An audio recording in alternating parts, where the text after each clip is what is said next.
ఏంటి నీకు?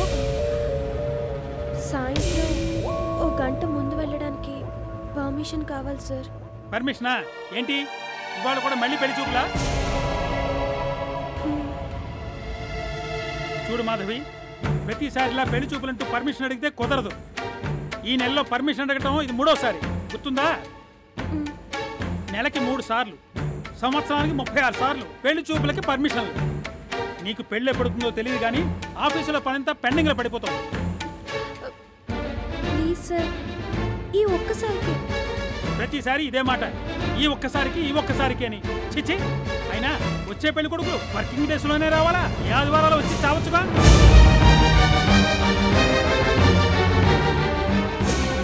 సర్లే, ఆడపిల్లకి పెళ్లి చూపులంటే పర్మిషన్ కూడా ఇవ్వని దుర్మార్గుడని బిరిది నాకెందుకు కానీ వెళ్ళు. ఇదిగో ఈ ఫైల్ పూర్తి చేయమన్నాను కదా అని కంగారులో తప్పులు తడకలు చేస్తే మాత్రం కుదరదు. సింగిల్ మిస్టేక్ కూడా ఉండకూడదు. అండర్స్టాండ్? అలాగే సార్.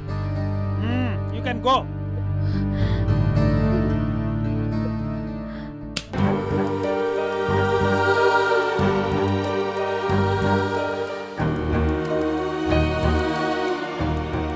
బాగానే కోటింగ్ ఇచ్చినట్టున్నాడు.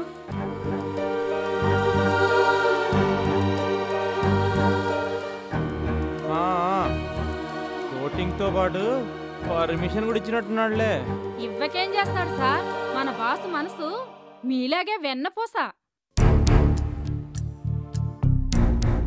ఏమన్నాడే? ఈ ఫైల్ పూర్తి చేసుకొని వెళ్ళొద్దన్నారు.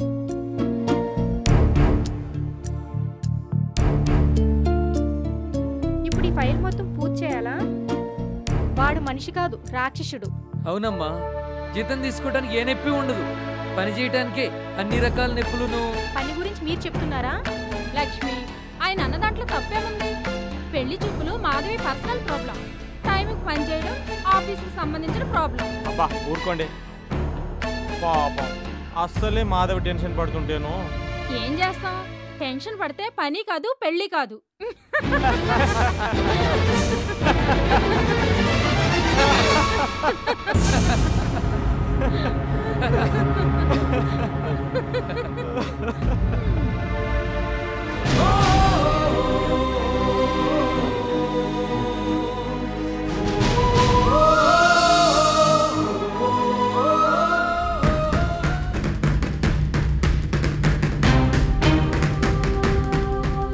మాధవి, బ్యాలెన్స్ ఏమనుంటే నేను చేస్తాను లేవే, నువ్వు వెళ్ళు. ముహూర్తానికి టైం అవుతుంది. థ్యాంక్స్. నీ మొహం, ఈ మాత్రానికి థ్యాంక్స్ చెప్పాలా? వెళ్ళి తొందరగా టైం అవుతుంది. మరి బాస్ అడిగితే? ఫైల్ పూర్తయితే ఏమీ అడగర్లే, నేను ఎలాగోలాగా మేనేజ్ చేస్తానులే. నువ్వు వెళ్ళు. వస్తాను. బాయ్. ఏంటయ్యా నువ్వు ఉపమాని మాధవి పెళ్లి చూపులకు వెళ్తుంటే అలా తుమ్మావేంటి? బాగుంది, నేనేం చేయనండి, తుమ్మొచ్చింది తుమ్మాను. మాధవి, ఎందుకైనా మంచిది కాసేపు కూర్చొని వెళ్ళు, లేకపోతే ఈ సంబంధం కూడా కుదరదు. అమ్మా మాధవి, ఏం పర్వాలేదు, వెళ్ళమ్మా. మనుషులు తుమ్మితే పట్టించుకోవాలి గాని ఇలాంటి వాడు తుమ్మితే పట్టించుకోక్కర్లేదు, నువ్వు వెళ్ళమ్మా. అంటే అంటే ఏంట్రా నీ ఉద్దేశం? అది కాదు సార్, మనుషులు తుమ్మితేనే కాదు జంతువులు తుమ్మినా ఏమీ కాదట. నిన్న టీవీలో చూపించారు, శకునాలు అపోహలు అనే ప్రోగ్రామ్ లో. సార్, ఆ ప్రోగ్రామ్ ఈవేళ కూడా ఉంది, చూస్తారేంటి? వెళ్ళి పని చూసుకోపో. అలాగే, అద్దాలు నెత్తి మీద ఉన్నాయి, సరి చేసుకోండి.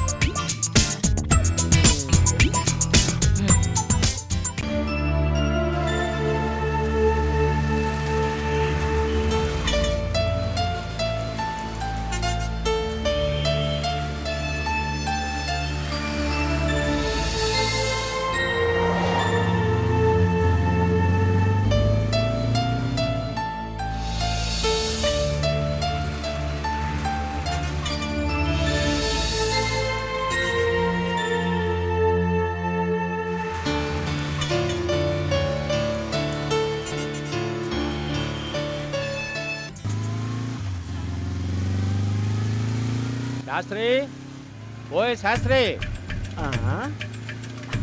అదేమిటి శాస్త్రి గారు, పిలిస్తే పలకుండా అంత స్పీడ్గా వెళ్తారేంటి? శాస్త్రి గారు కాదు, కాల్మీ హైటెక్ శాస్త్రి గారు. ఒంటరిగా ఉన్న వాళ్ళని జంటలుగా కలపడం నా వృత్తి. కాలంతో పాటు పోటీపడి స్పీడ్గా పరిగెత్తడం నా ప్రవృత్తి. ఆ పిసినారి దేవుడు రోజుకి 24 గంటలు ఇచ్చాడు, కానీ అలాంటి బిజీ వ్యక్తికి 48 గంటలు ఇచ్చినా చస్తే సరిపోదు. హైటెక్ శాస్త్రి గారు, నాకు తెలుసండి, కానీ ఎంత బిజీ అయితే మాత్రం ఫోన్ చేస్తే తీయపోతే ఎలా? రథవది ఏం చేయమంటారండి, రోజుకి కనీసం 500 కాల్స్ అటెండ్ కావాలి. తెల్లారేసరికి ఈ ల్యాప్టాప్లో 200 మెయిల్స్ రెడీ. రథవది శాస్త్రి గారు, మా అమ్మాయి పెళ్లి సంబంధం ఏమైందండి అంటాడు హోమ్ మినిస్టరు. కనీసం ఈ శ్రావణం దాటేలోగా అయినా మా అబ్బాయికి లక్షణమైన పిల్లని చూసి పెడతారా లేదా అంటాడు చీఫ్ మినిస్టరు. ఎమ్మెల్యేలు, ఎంపీలు, ఐఏఎస్లు, ఐపీఎస్లు, గల్లీ లీడర్స్ దగ్గర నుంచి ఢిల్లీ లీడర్స్ దాకా వెధవది అందరికీ హైటెక్ శాస్త్రే కావాలి. మరి ఎక్కడ చావమంటారండి? వెధవది నాకేమైనా 1000 కాళ్ళు చేతులు ఉన్నాయా? లాభం లేదండి, ఇక నా వల్ల కాదంటే కాదు. వెధవది ఈ దిక్కుమాల ప్రొఫెషన్కి రిజైన్ చేసి పారేద్దాం అనుకుంటున్నాను. అమ్మో, ఎంత మాట! మీరు రిజైన్ చేస్తే మేమైపోవాలండి. అందున హైటెక్ శాస్త్రి గారంటే ఈ కిడ్ సిటీస్ మొత్తంలోకే ఎంత పాపులారిటీ. మొబైల్ మ్యారేజ్ బ్యూరో కదండి.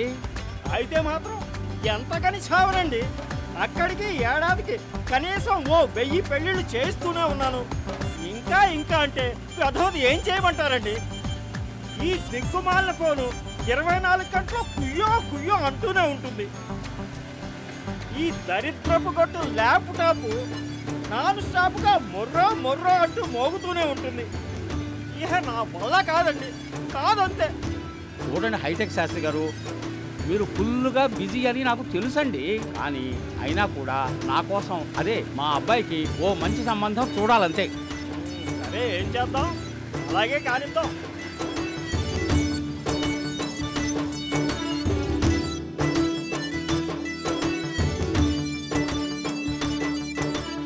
మీ వాడికి వెధవది ఓ పెళ్లి కూతురుని చూసి పెట్టాలి, అంతేగా? వెధవ పెళ్లి కూతుర్ని కాదండి బాబు. అబ్బా తెలుసులేవయ్యా, వెధవది పెళ్లి కూతురుని చూసి పెట్టాలి, అంతే కదా? అలాగే చూసి పెడదాం, కాస్త తీరిక దొరకగానే. వెధవది ఊపిరాడినివ్వనిస్తేగా ఈ జనాలు. హలో, ఇటువైపు హైటెక్ శాస్త్రి స్పీకింగు, అటువైపు ఎవరు టాకింగు? భూషణం గారా? వస్తున్నా. వెధవది మీ ఇంటికే బయలుదేరానండి. ఏమంటారు? మీ వాడికి పెళ్లి సంబంధం గురించేనా? వెధవది హాట్ న్యూస్ సంపాదించలేని వాడు రిపోర్టరు కాదు, అప్ టు డేట్ గా సంబంధాలను ఫిక్స్ చేయలేని వాడు మ్యారేజ్ బ్యూరో ఏజెంటు కాదు. ఈ హైటెక్ మ్యారేజ్ బ్యూరో శాస్త్రి వచ్చాడు అంటే ఆంధ్రదేశంలో ఉన్న పెళ్లి కొడుకుల, పెళ్లి కూతుళ్ళ A to Z ఇన్ఫర్మేషన్ మొత్తం తీసుకొస్తాడంతే. వెధవది బాత్రూంలో ఉండగా ఓ ఫోను, బట్టలు వేసుకుంటుండగా ఇంకో ఫోను, బయలుదేరుతుండగా ఇంకో ఫోను, బజార్లో ఉండగానే మళ్ళీ ఫోన్లు. చచ్చిపోతున్నాం అనుకోండి. హైటెక్ శాస్త్రి గారంటే మాటలా? మరి మీరు బతికేది మీకోసం కాదండి, మా కోసం, మా పిల్లల కోసం. వెధవది ఇలాంటి మాటలతో ఉబ్బేసే నన్ను పడగొట్టేస్తూ ఉంటారు. చెప్పండి, మీ వాడి వివరాలేంటి?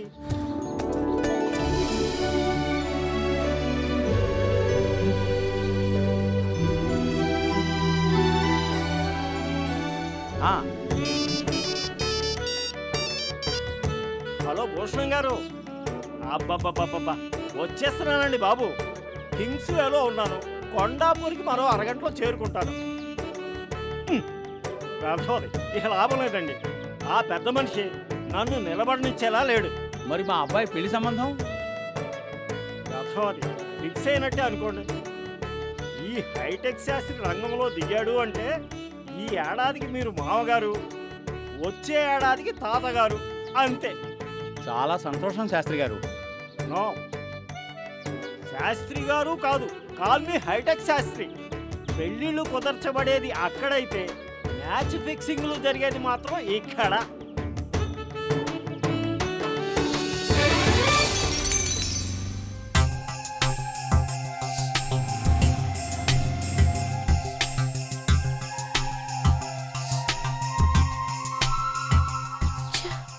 టైంకి ఒక్క బస్సు బస్సు కూడా రావట్లేదు. ఇంట్లో అమ్మ ఎంత టెన్షన్ పడుతుందో ఏంటో.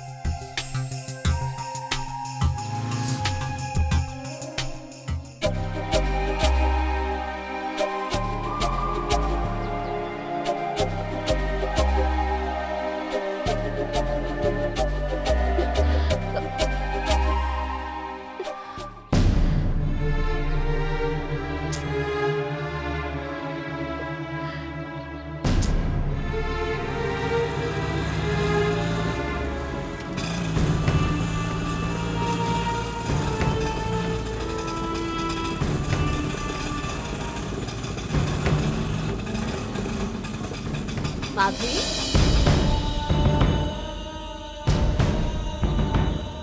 లేట్ అయిపోయిందమ్మా, ఎక్కు. సత్తమ్మ, అది అర్థమైందిలేమ్మా. నీ బాకీ మొత్తం లెక్క రాసి పెట్టాను. అంతా కలిపి నీ పెళ్లిలో పట్టుచీర రూపంలో వసూలు చేసుకుంటాను, సరేనా? రా మాధవి, ఎక్కు.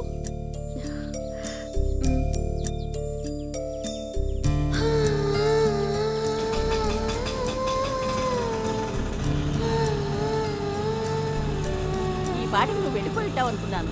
ఇంత లేట్ అయిందేంటమ్మా? ఆఫీస్లో. అర్థమైంది, అడగగానే పర్మిషన్ ఇవ్వలేదు అంతేగా? అవును సత్తమ్మ, నేను ఇంకా ఇంటికి రాలేదని అమ్మ కంగారు పడుతూ ఉంటుంది.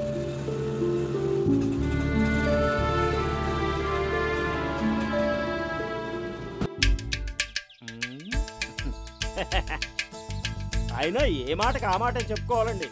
గోదావరి, కట్నం దగ్గరే 199 సంబంధాలు తప్పిపోతున్నాయి. అందుకే కదండి పెళ్లి చూపులకి వెళ్ళక ముందే మిమ్మల్ని మా ఇంటికి రమ్మని ఫోన్ల మీద ఫోన్లు కొట్టి పిలిపించింది. భూషణం గారు, వెళ్ళేది పెళ్లి చూపులకి అయినా విషయం గురించి స్పష్టంగా మాట్లాడాలి అంటారు, అంతేగా? అంతేనండి. మీ మాటలను బట్టి చూస్తే వాళ్ళు ఒక 5-6 లక్షలకు మించి ఇచ్చేలా లేరు. నా కొడుకు మాత్రం 10 లక్షలకు తక్కువైతే అమ్మేది లేదు అంటారు. వెధవది అదేనండి, 10 లక్షలకి తక్కువైతే ఆ సంబంధాన్ని చేసుకునేది లేదు అంటారు, అంతేగా? అవును శాస్త్రి గారు, ఆ అమరావతి సంబంధం వాళ్ళు మా వాడికి 15 లక్షలు ఇస్తామన్నారు. పిల్లకి మెల్ల అని మా వాడు సణిగితే సరే అని వదులుకున్నాం. ఆ బందర సంబంధం వాళ్ళు 25 లక్షలు ఇస్తామన్నారు. పిల్ల బందర్ లడ్డులా గుండ్రంగా ఉన్నా మరీ లావుగా ఉందని మరీ వరహీనం అవుతుందని వదులుకున్నాం. అందుకే ఆ గోపాలరావు గారి అమ్మాయి మా వాడికి బాగా నచ్చింది కాబట్టి కాస్త అటు ఇటుగా ఓ 10కి తక్కువ కాకుండా చూడండి. అలాగే చూస్తానండి. కానీ వెధవది మీరు విషయం మర్చిపోతున్నారు. పెళ్లి చూపులు కూడా కాకముందే ఖచ్చితంగా మాకింత కట్నం కావాలి అని అడిగితే పిల్ల తండ్రి గుండె గుబ్బేరమంటుంది, మొదటికే మోసం వస్తుంది. అంటే ఏంటంటారు? ఇంజనీరింగ్ చదివిన మా వాడిని 5 లక్షలకే చవగ్గా అమ్మేయమండం లేదండి, కాస్త లౌక్యం ప్రదర్శించాలి అంటున్నా. అంటే యథోది అది నేనే చెప్పి చావాలా? చూడండి, ఆడపిల్లని కన్న తండ్రి మానసిక పరిస్థితి ఎలా ఉంటుందో తెలుసా? ఒకవైపు ఎలాగైనా ఈ సంబంధం కుదిరిపోవాలరా భగవంతుడా అనుకుంటాడు, మరోవైపు వీలైనంత తక్కువ ఖర్చుతో బయటపడాలి అని లెక్కలేస్తుంటాడు. ఆయన లెక్కలతో మనకేం పనండి? మరి అక్కడే ఉంది కదండి తిరకాసు. ముందే ఇంత అని చెప్పామనుకోండి, నా వల్ల కాదు అని చేతులు ఎత్తేస్తాడు. పెళ్లి చూపుల ఖర్చు కూడా దండగా అని క్యాన్సిల్ అంటాడు. అదే గనక మనం కాస్త లౌక్యంగా ప్రవర్తించామనుకోండి, చచ్చినట్టు తనంతట తానే మన దారికి వస్తాడు, అడిగినంత ఇస్తాడు. అదేలా? ఇప్పుడు వెధవది బట్టల కొట్లో పట్టు చీర చూసామనుకోండి, చూడగానే తెగ నచ్చేసింది అనుకోండి, ఏం చేస్తారు? ఏం చేస్తాం? లేబుల్ మీద ధర ఎంతో చూస్తాం. ఆ ధర మీ తాహతుకు మించింది అయితే ఏం చేస్తాం? వదిలేసుకుంటాం. ఒకవేళ మీ ఆవిడ ఆ చీర మీద మనసు పడింది అనుకోండి, కొని తీరాల్సిందే అని పట్టుబట్టింది అనుకోండి, ఏం చేస్తారు? అప్పుడు ఏం చేస్తారు? తప్పుతుందా? నచ్చాక ధర ఎంతైనా కొనక చస్తానా? వెధవది లౌక్యం అంటే అదేనండి. బట్టల కొట్లో వాళ్ళు ముందు చీరను చూపిస్తారు, ఆ తర్వాతే దాని ధర చూసేలా చేస్తారు. అదే ముందుగానే ధర ఇంత అని చెప్పారనుకోండి, ఏం చేస్తారు? ఆ చీరని అక్కడే పడేసి చక్కా పోతాం. మరి అదే వ్యాపార లక్షణం అంటే, ముందుగా మనసును దోచేయాలి, ఆ తర్వాతే వెధవది జేబుకి చిల్లు పెట్టాలి. పెళ్లి సంబంధం కుదుర్చుకోవడం అంటే కూడా దాదాపు అలాంటిదే. హైటెక్ శాస్త్రి గారు, అయితే ఇప్పుడు మమ్మల్ని ఏం చేయమంటారు? ఏమీ చెయ్యొద్దు. అనుకున్న ప్రకారం ఆ గోపాలరావు గారింటికి ఇవాళ సాయంత్రమే పెళ్లి చూపులకు వెళ్దాం. ఎంత అని ముందే కమిట్ అవ్వకుండా మా వాడికి పిల్ల నచ్చితే కబురు చేస్తాం అని చెప్తాం. దాంతో మనం వచ్చేసాక ఆ ఇంట్లో అందరూ ఆశగా ఎదురు చూస్తారు. ఓ 2 రోజులు ఊరించాక ఫోన్ చేసి మా వాడికి మీ పిల్ల బాగా నచ్చిందని చెప్తాం. అంతే, వాళ్ళ ఇంట్లో వాళ్ళంతా ఉబ్బి తబ్బిబ్బైపోతారు. ఎలాగైనా సరే అడిగినంత ఇచ్చి పెళ్లి జరిపించాలి అనుకుంటారు. అప్పుడు సరిగ్గా అప్పుడు బాగా బిగించండి. వ్యధోది ఇచ్చుకోను లేడు, వదులుకోను లేడు. వేషంలో పడ్డ ఏగలాగా గిలగిలగిలా కట్టుకుంటాడు. ఒకవేళ వదులుకుంటే వ్యధోది చస్తే వదులుకోడు, కాదు వదులుకోలేడు. అంత ఖచ్చితంగా ఎలా చెప్పగలరు?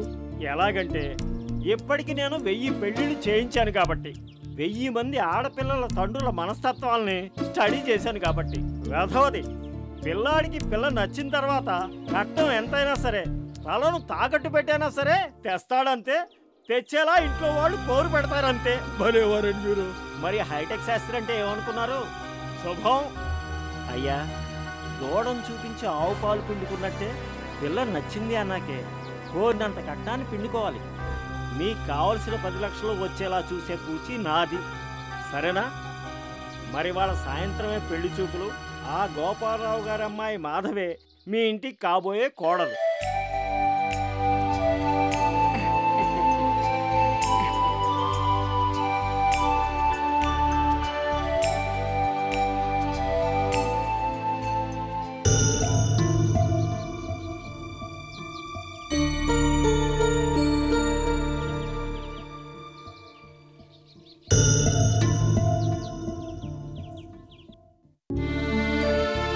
పెళ్లి వాళ్ళు వచ్చే టైం అయింది. మాధవి ఇంకా రాలేదంటే? అబ్బా, వచ్చేస్తూ ఉంటుందిలేండి, బస్సులు దొరకొద్దు. ఆయన ప్రతిదానికి ఎందుకలా కంగారు పడతారు? కంగారు పడికి ఏం చేయమంటావే? ఆఫీస్ నుంచి పీక్కుపోయి మా కొంత నీరసంగా ఇంటికి వచ్చేసరికి ఆ పెళ్లి వాళ్ళు కాస్త దిగబడితే దిగబడిపోతే కొంపలేమి మునిగిపోవు. ఏ మేకపు లేకుండా నా మనోరాలు ఒరిజినల్ గా ఎలా ఉంటుందో కళ్ళారా చూస్తారు. అమ్మా, మనం ఆడపిల్లలు కన్నవాళ్ళం, అంత ధీమా పనికిరాదే. లేకపోతే ఏమిట్రా, ప్రతిసారి ఎవడో అడ్డగాడిదా వాళ్ళ అమ్మ బాబుల్ని వెంటేసుకుని రావడం, పిల్లని చూపించండి అంటాం. పాపం ఈ పిచ్చి మొహంది పిల్లని ఆశగా తయారు చేసి గంగిరెదురో వాళ్ళెదురుగా కూర్చోబెట్టడం. పీకల దాకా టిఫిన్లు మెక్కుతూ నీకు వంటొచ్చా, వార్పొచ్చా, కుట్టొచ్చా, అల్లికలొచ్చా, సంగీతం వచ్చా, డాన్స్ వచ్చా, నా బొంతొచ్చా అంటూ వాళ్ళ అడ్డమైన ప్రశ్నలు వెయ్యడం. ఓ 4 రోజులు పోయిన తర్వాత జాతకాలు కలవడం లేదండి అంటూ సన్నాయి నొప్పులు నొక్కడం. చిచి, తలుచుకుంటే కడుపు రగిలిపోతుంది. కట్నం చాలేదండి అంటూ ఒకడు, పిల్ల మరి అంతా తెల్లగా లేదండి అంటూ ఇంకొకడు. ఒకటా రెండా, ఇప్పటికి ఎన్నిసార్లు అయింది ఈ పెళ్లి చుట్ల బాగోతాం. చూస్తున్న నాకే గుండె బగ్గుమంటుంటే చిన్నపిల్ల పాపం దానికి ఎంత రంపపు కొత్తగా ఉంటుంది. మన మాటని కాదనిలేక వాళ్ళెదురుగా కూర్చున్నంతసేపు ముళ్ళ మీద కూర్చున్నట్టుగా ఎంత ఇబ్బంది పడుంటుంది.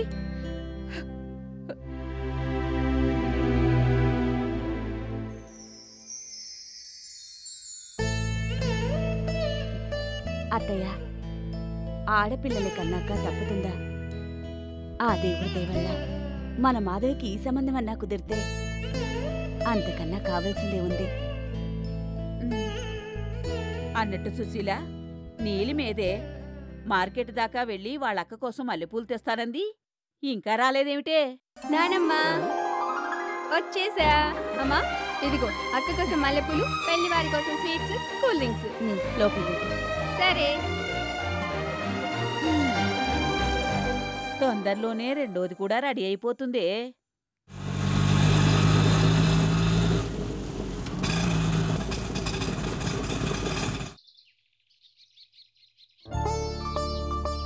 Madhavi, all the best.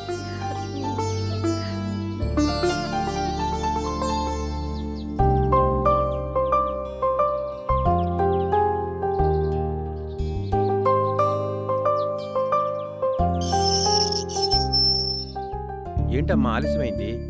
ఆఫీస్లో కొంచెం వర్క్ ఎక్కువ ఉండే నాన్న. ఏంటక్క, చెప్పులు మళ్ళీ పట్టా? 2 నెలల నుంచి కొత్త చెప్పులు కొందాం అనుకుంటున్నాను, వీలు అవట్లేదు.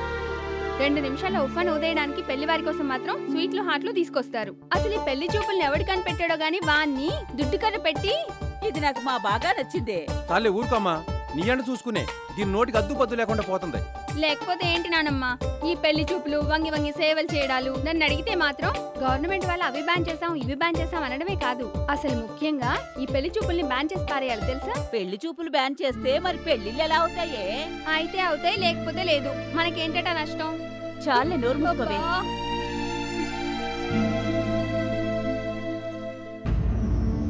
శుభ్రంగా స్నానం చేసి సంక్రాంతి కొన్నావే ఆ చీర కట్టుకొని ఈ పూలు పెట్టుకో.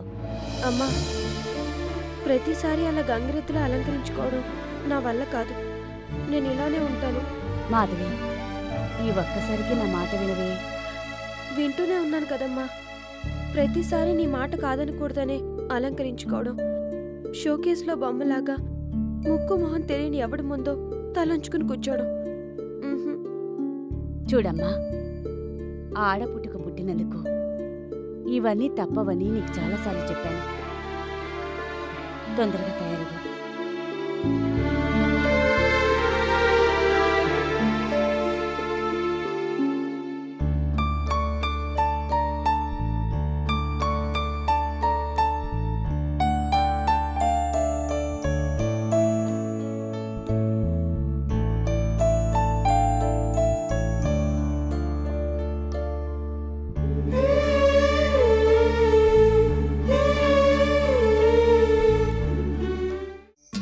అబ్బా, ఈ బుగ్గని కొరికేయాలనిపిస్తుంది.